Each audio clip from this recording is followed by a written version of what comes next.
rather. All right, everybody say hi, Rosa. Hi, Rosa. And Dylan Ivan, just a little bit quieter, if you don't mind, please. Okay. All right, so what we're going to be talking about today is Part B, which is bargain item. So, just as a intro to this subject, we kind of talked a little bit about it last Thursday. Okay, which one of these items right here has the best price? Just straightforward, just what's the lowest cost item there, Alex? Yogurt. Probably yogurt, yeah, lowest price. Okay, what about the lowest produce? Which one of the produce items has the lowest price, Alex? Avocado. Avocado, because it's $1.68. Okay. Broccoli is $1.92, and spinach is $1.76. But now, here's the question. Let's just say not necessarily I want to have the lowest price, but I want to get the most vegetables for my money. Okay? Is avocado going to be my best bet? Alex says no. Why not, Alex? Because it's a lot of money for only 8 ounces. It's a lot of, yeah. $1.68 for 8 ounces. Contrast that with, what are you thinking? Spinach or broccoli? Spinach. What do you, okay, I'm looking at the spinach. It looks like it's 8 cents more, so at face value it's cost more money, but we notice here, look at the ounces, 16 ounces versus 8 ounces. So you get twice as many ounces of spinach as you do avocado, and you only pay 8 cents more, okay? So definitely spinach is going to be a better buy, okay? You kind of got that. Your mathematical sort of awareness is right on there. The question is, can we get the computer to run these numbers for us? Okay, that's what we're going to do.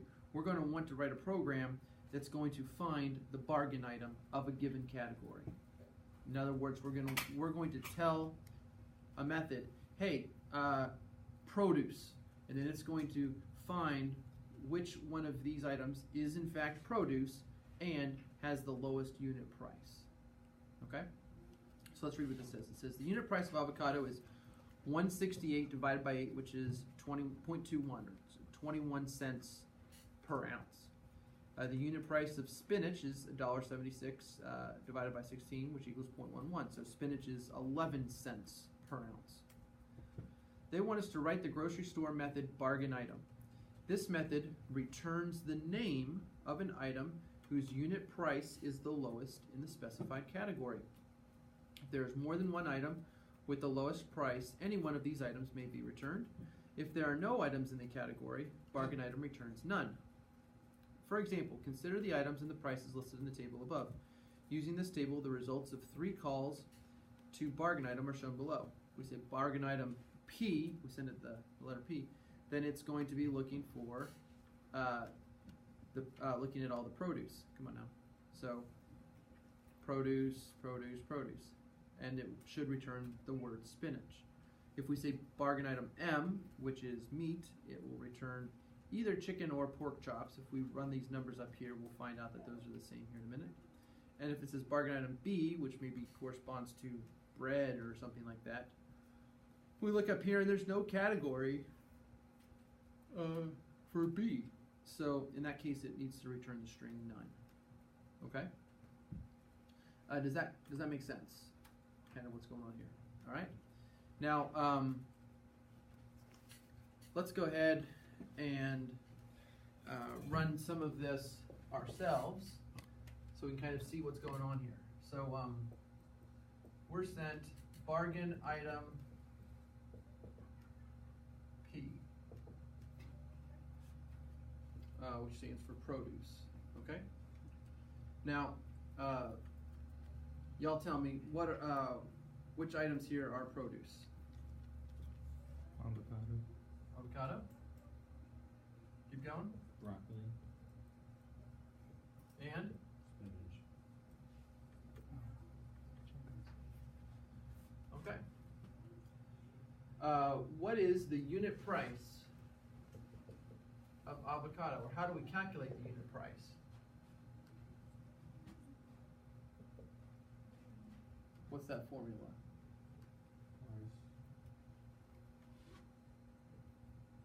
Divided by size. So that was 1.68 divided by 8. With a calculator, what is that? 0.21. 0.21. With broccoli, the unit price is 192 divided by 16, which is 0.12. and spinach, we saw that was 176 divided by 16. 0.11. All right. That corresponds to the price per ounce, so 21 cents per ounce, or 12 cents per ounce, or 11 cents per ounce. And then, Rolf, which one of those is the best? That's right. Spinach. So we would want to return spinach. Okay? Any questions on sort of what this program is expecting? Make sense? Okay. Now, what we have to think about now is how could we sort of break down what we did into Java code? All right. Now, there's a couple things that we're able to do very quickly that the computer takes. The computer can't do it exactly the same way that we do it. All right. So, break this down. How did you guys know to look at avocado, broccoli, and spinach? The category. Okay, so you looked at the categories, and you looked for the categories that had a P in it, right? Okay, so you probably just had your eyes scan up and down here until you found a P, right?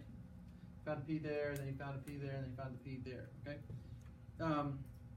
The way that the computer is going to do this is basically, since this is an array, or an array of objects, it's going to look at this object and say, is this category P? Yes, it is, and then do your process. Is this one a category P? Yes or no? This category P? Is this one a category P? See what I'm saying? It's going to work its way through there. So we're going to definitely have some sort of for loop.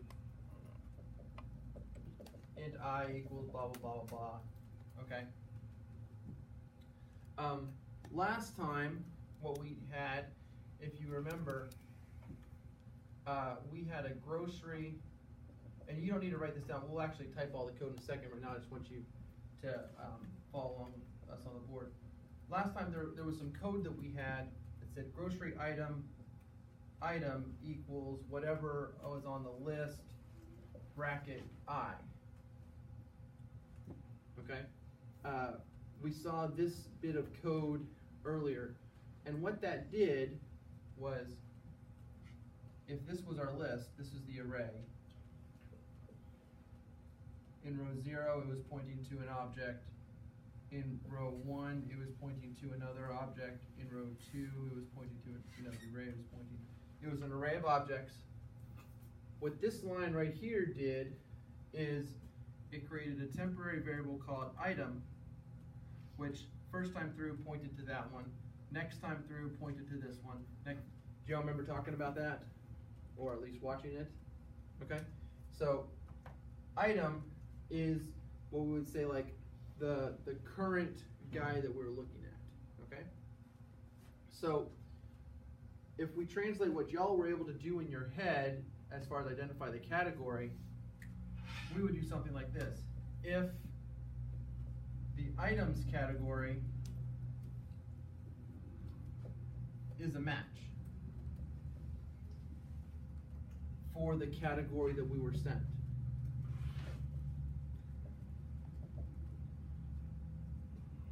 So if it was a match for P, then we go in and do all our next bit of processing, okay? Now, what was the next step that we did? After y'all found that found avocado, what was the next step? On the unit price. Okay. You found the unit price of that particular item, right? Okay? And what did you do with that unit price? Divided by size. Okay? So you found the price, and you divided by size, and then, and we pretty much did that each time, right? And then we looked at this, and we looked at this, and we looked at this, and just with our brains, because we're smart and we're humans, we can immediately say, this one's the smallest, right? How do you get a computer to do that, though? I mean, how do you tell a computer, look at all of the ones that are a match, and just pick the lowest? To a minimum value.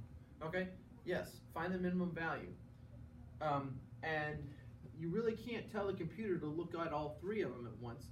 In reality, the only thing that the computer can do is look at one of these at a time, okay, and compare that to some other value, which happens to be your lowest, okay? So if you remember when we were doing this process with arrays, we always had another variable out here. Maybe it was called, I'll put lowest UP, which stands for the lowest unit price. What I would do is when item was pointing to this guy, we would say, find the unit price, compare it to this one. If the unit price here is less than this unit price, then what? Update it, that's right. If it's not, Keep going. yeah, keep going. All right. So if our current unit price is less than the lowest unit price, update it, which would mean set lowest unit price equal to the current unit price.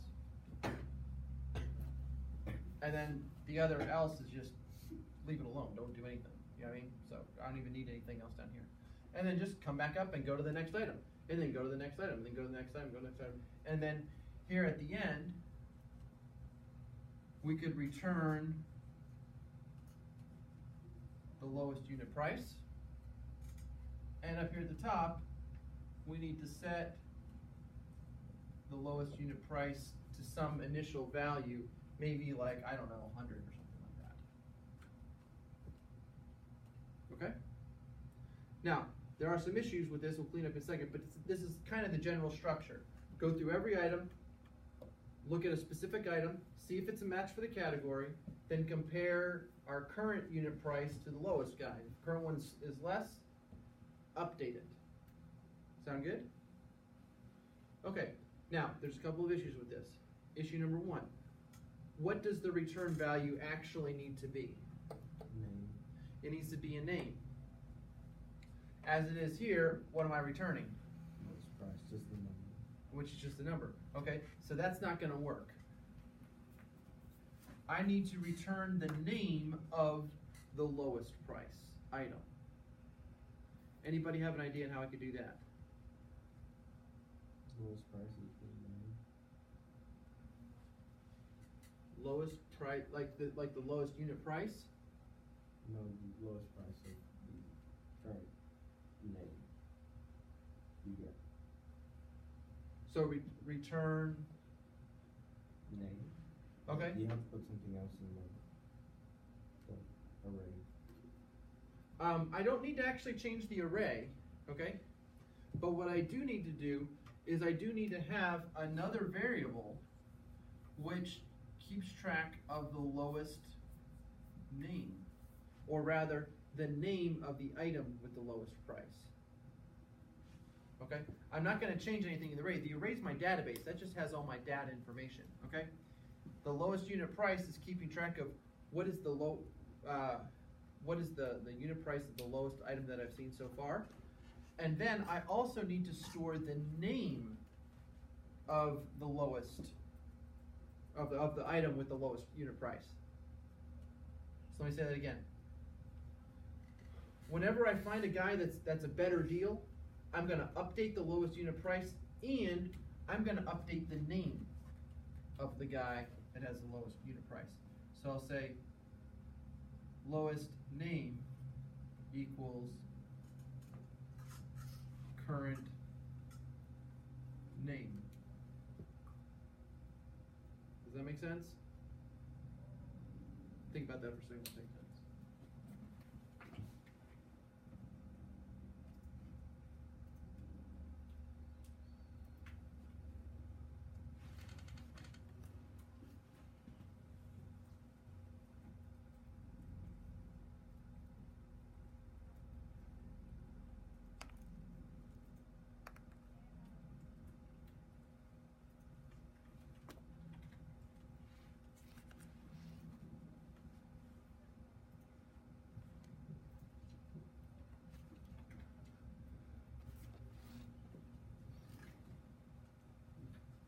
All right. So, John asked me a question about this. Does it make sense? Yeah. I have it on my code, but I'm having problems on the highs and lows. I'm trying to divide the price by the size, Mm-hmm. but then I can't really, can you put math min over the price size for each array when you go by? Possibly. We'll look at your code here in a second. Okay? But you understand that what we've got two variables. One is keeping track of the actual value, and then the other one is keeping track of the name that's associated with that. Okay? So, lowest name equals, I don't know, let's say X, Y, Z. So let's trace this through for produce, okay?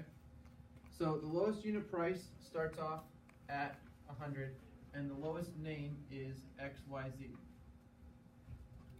So, going through the array, item is pointing to the first guy. Is broccoli a category match for produce? Yes, it is. Is the current unit price less than the lowest unit price? Well, we found out the current unit price was 0.21. Our lowest unit price starts off at 100. Okay? So as a result, we need to update the lowest unit price to be the current lowest price. Sorry, unit price. So 21, or 0.21. And we're going to update the lowest name to be whatever the current name is. So the current name is avocado. Loop back around. The next row, we're pointing to milk. Rough, is that a produce match? No. Nope. Skip it on, go to the next item. Chicken. John, is that a produce match? No. Skip it. Broccoli. Is that a produce match? Alex, yes. What's its current price? 0.21. Is that better than the lowest unit price? Yeah. It is. So we're going to update it. So lowest unit price equals the current. So the 0.21 is getting updated with the 0.12. And the name is getting updated to the current name. The current name is broccoli. So it's no longer avocado, now it's broccoli. Do you see why we're keeping track of this? Keep going through. Yogurt, category match? Nope. Spinach, category match? Yes. Is its current unit price, is that spinach current price, unit price, lower than the best unit price? Yes. So 0.11, yeah, that's better than 0.12. Update it. So update the current price. Also, update the name. Spinach. Keep going through. Is corned beef a category match? Nope. No. Is pork chops a category match? No. Nope. So we're done. We've covered the whole thing. What are we going to return? The lowest current name. Yep, the lowest name. Not the current name, the lowest name. Does that make sense? Okay. Let's go ahead and start implementing some of this stuff in the code.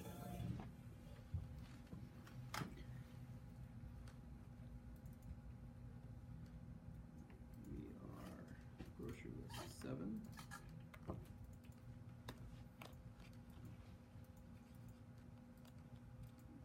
I'll close these other guys so that we don't get.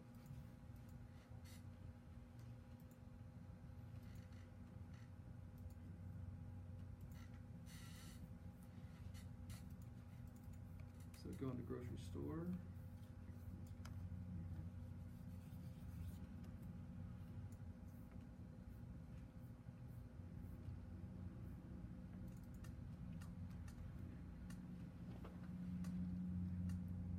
So part B, we currently had it set to return blank blank. We're gonna get rid of that. Let's go ahead, lowest unit price.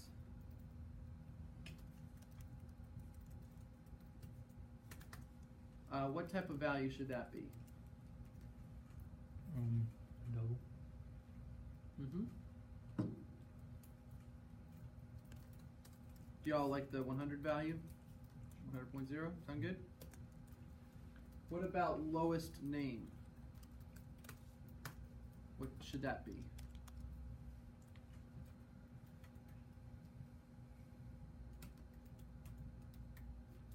String. Okay, that's right, we're gonna make it a string.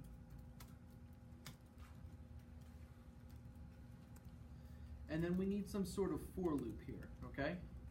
Now I'm gonna go up just a little bit to the part A, because we've got a great setup in part A for a for loop. We have for int I equals 0, I less than num items, and we even have this little bit right here that I was telling you about, grocery item equals grocery list I. That stuff right there is great.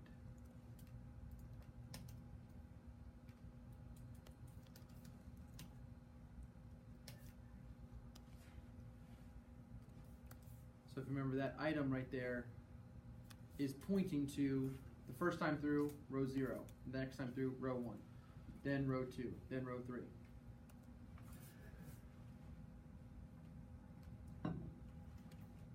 Okay? Time for an if statement.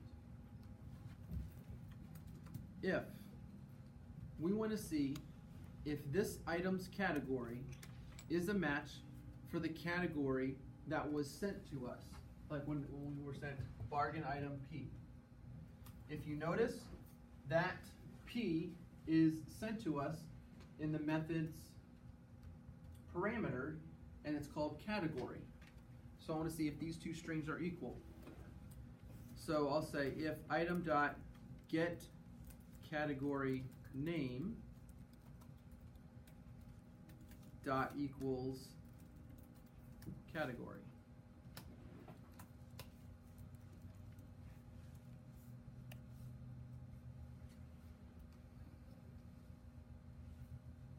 Get category name. I think it's get category actually.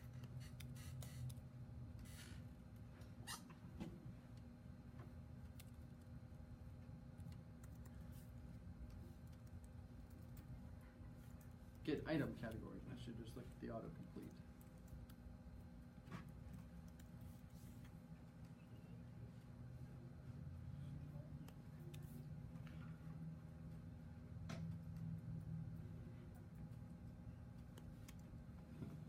All right, John, you have inside this if statement, we're going to have another if statement. And this is the big one.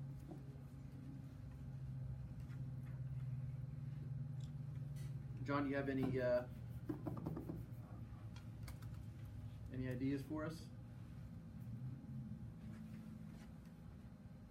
If your item category, We've already got that. That's what this. if the category you have, equals category, oh, you get the item. Okay, so I need to get the item price.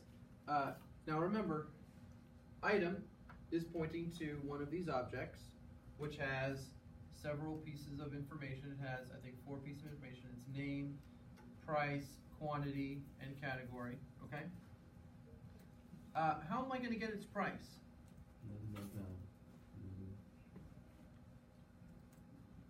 You would have to create another variable in which you divide the price by. Okay. Here's the thing. Yes and no. I actually don't need to create a variable. I just need to. I can just get. I can get the price, and I can get the size, and I can divide them.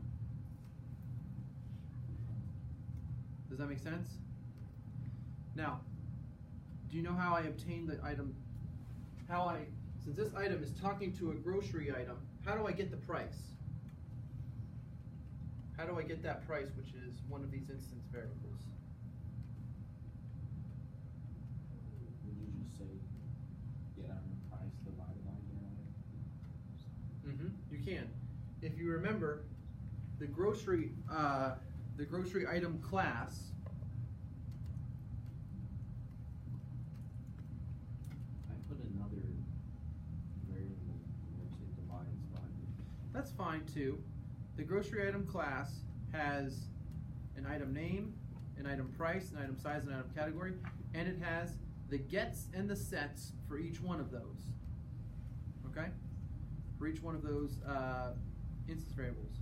So we can say if item dot get item price, that's how we're gonna get the price, divided by item dot get item size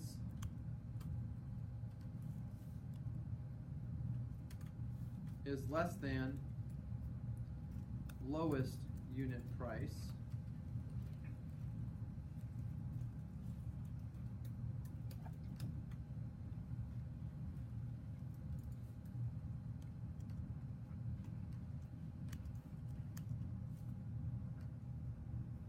Alright, now we're at this part right here.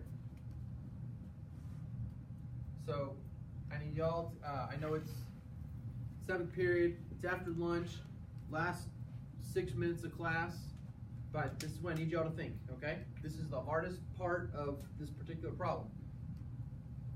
Well, technically the if statement was the hardest part. I need y'all to tell me, what am I gonna write here?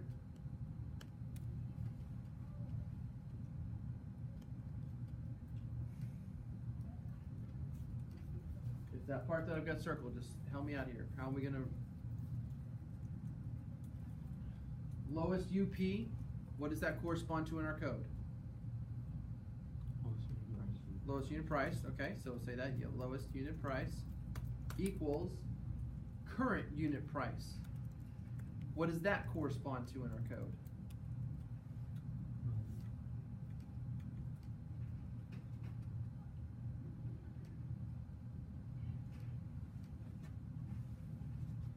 What is this, the current unit price? Yeah, it's that whole big part here. Item dot get unit price divided by get item size. It's that part right there. That's the unit price. Now, if you created that as a variable, then you could have put that variable right here, and you could have put that variable right here. But this is fine. Keep going. Next line, lowest name.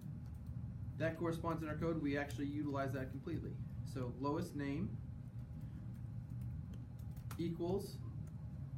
Now it says the current name, which refers to the current name of the item that we're looking at in the array. I need y'all to think. I'll challenge y'all.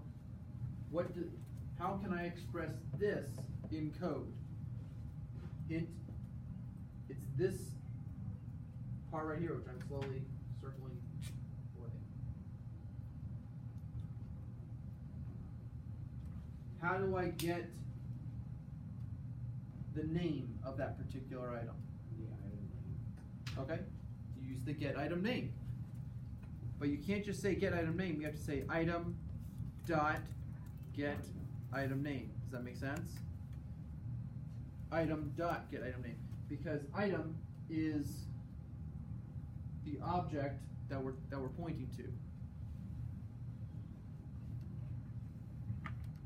This closes that if state or that.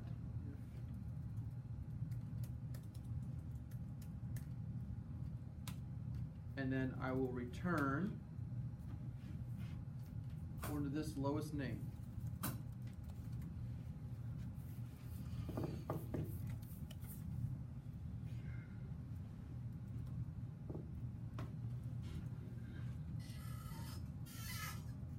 Alright, it's tricky. We haven't done anything like this, but this is real life code. Okay? This is the type of stuff that you have to think through. Let's go ahead and open up the grocery test class. If you look at it, you'll see they're calling bargain item for P, bargain item for M, and bargain item for B.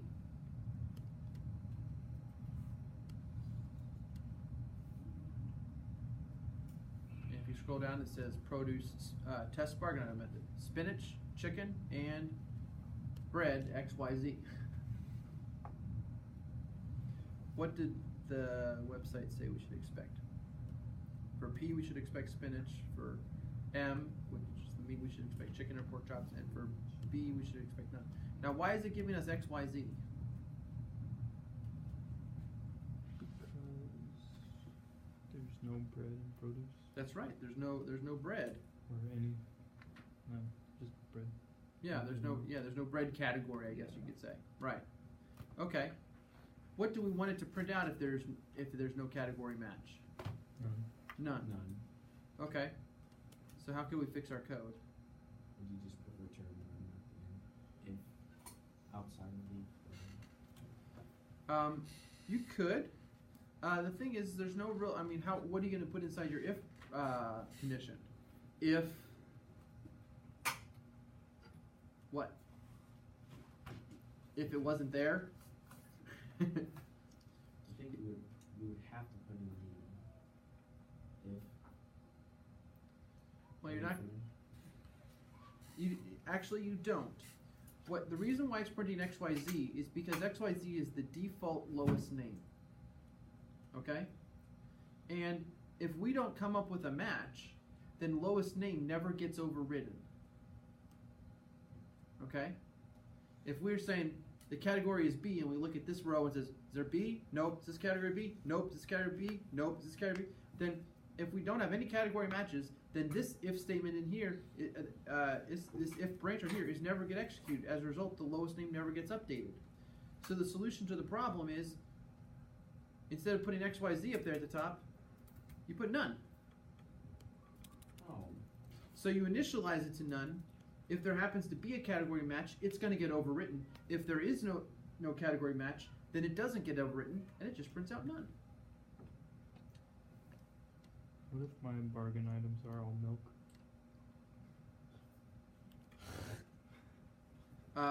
Then something is wrong, and we'll fix that here. We can look at that in a minute. There's one more issue. We have code that works completely, but it's not 100% correct. It's 99% correct. This gutter. Right. Sure.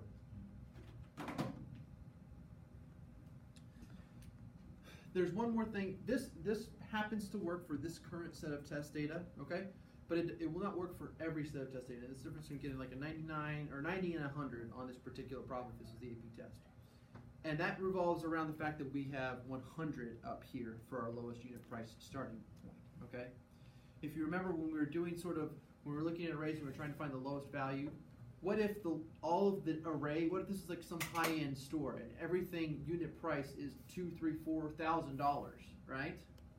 Okay, be pretty crazy for a grocery store, but well, then this will return none, even though there actually are items that are quote unquote bargain items.